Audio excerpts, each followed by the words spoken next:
দেখেছো তো এই মেয়ে দুটোর কাণ্ড দেখেছো? দেখো সন্ধে নেমে এলো, এখনো মেয়ে দুটো বাড়ি ফিরলো না। ও আসে বলে এরা কি কাশি চলে গেল? কতক্ষণ আগে বেরিয়েছে। দু বান্ধবী যে কি করছে কে জানে।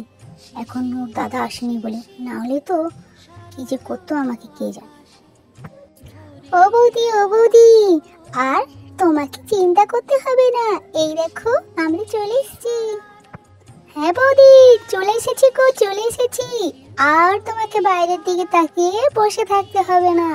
এই হ্যাঁ, এই মহারানীদের আসার সময় হলো।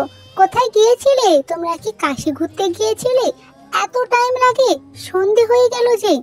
তোমরা কি করছিলে, কোথায় ছিলে এতক্ষণ? তোমার দাদা বাড়ি ফিরেনি বলে এই কি করেছো? ওই ব্যাগ ভর্তি অত কি সাইকেলের মধ্যে কি এনেছো? এই তোমাদের কি কাণ্ড বলো তো, তোমরা কোথায় ছিলে বলো? আরে বৌদি থামো থামো, এত প্রশ্ন একসঙ্গে করলে আমরা উত্তর দিব কেমন করে?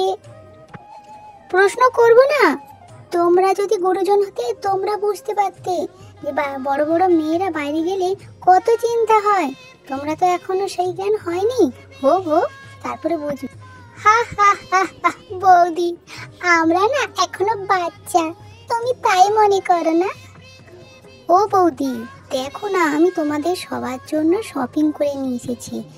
তুমি এত চিন্তা করো না, আগে এই শপিং এর জিনিসগুলো দেখো।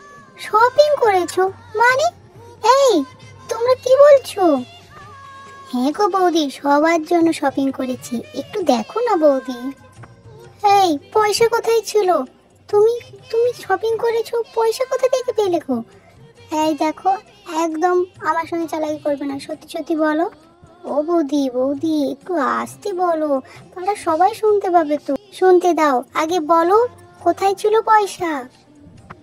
আরে বৌদি, আরে রাই তো তার টিউশনির পয়সা থেকে কিনেছে গো, তোমাদের সবার জন্য শপিং করেছে তাই। ও বৌদি এই দেখো, এই শাড়িটা আমি নিজে পছন্দ করেছি তোমার জন্য। হ্যাঁ হ্যাঁ, সব দেখবো, পরে দেখবো। এখন হাত মুখ ধুয়ে আগে ফ্রেশ হও, তারপরে দেখবো।